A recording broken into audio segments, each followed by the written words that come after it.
Olá, eu sou a Vanessa Rocha, co-idealizadora da Me2, mãe de gêmeos da Isabela e do Gabriel, e hoje estamos aqui novamente com o Dr. Wagner Hernandes, obstetra e especialista em gestação gemelar.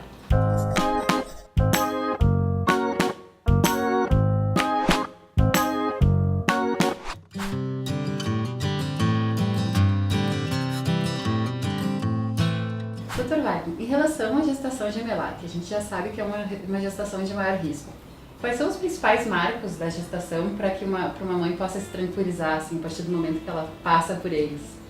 A gente começa do início, na verdade, pensando na questão do risco de abortamento.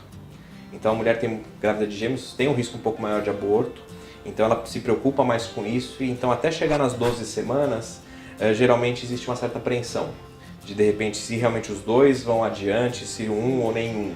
Ela pode Então, esperar para contar. Exato. Então assim, acho que esse é o primeiro grande marco, as 12 semanas.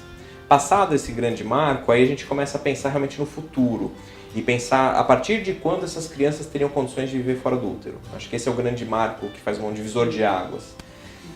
Essa questão vai depender muito do hospital que você está falando, da maternidade, da UTI neonatal que a gente está conversando, que é o que a gente chama de viabilidade.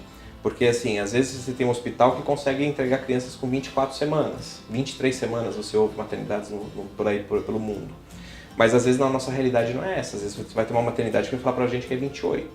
Então isso é uma coisa que a gente tem que alinhar de acordo com o hospital. Mas geralmente a gente fala muito entre 26 e 28 semanas, que geralmente a maior parte dos berçários conseguem dar conta. Passando as 12 semanas, a próxima meta é chegar nas 26. Eu converso geralmente com 26 e 28 com as mães e com os pais. Depois disso, a gente pula já para 32 semanas, que é um marco onde geralmente os bebês já têm mais ou menos 1,5 kg, onde a taxa de complicação numa UTI é menor, apesar de precisar de uma UTI obrigatoriamente, geralmente é uma evolução já um pouco mais favorável. Depois de 32 semanas, a gente pula para as 34.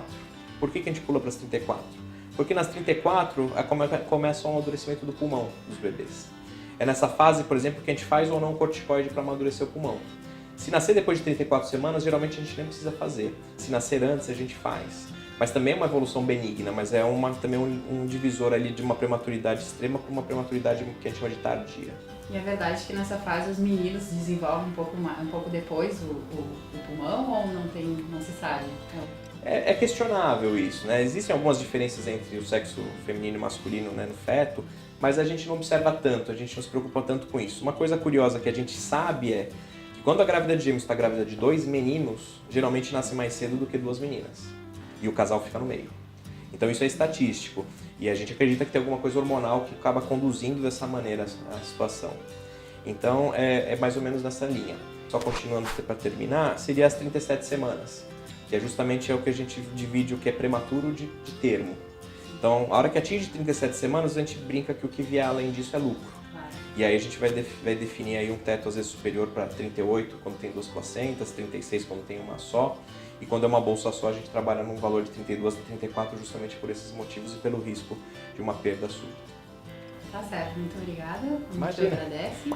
E fiquem ligados nos próximos vídeos. Qualquer dúvida, entre em contato com a gente pelo fale@me2.com.br.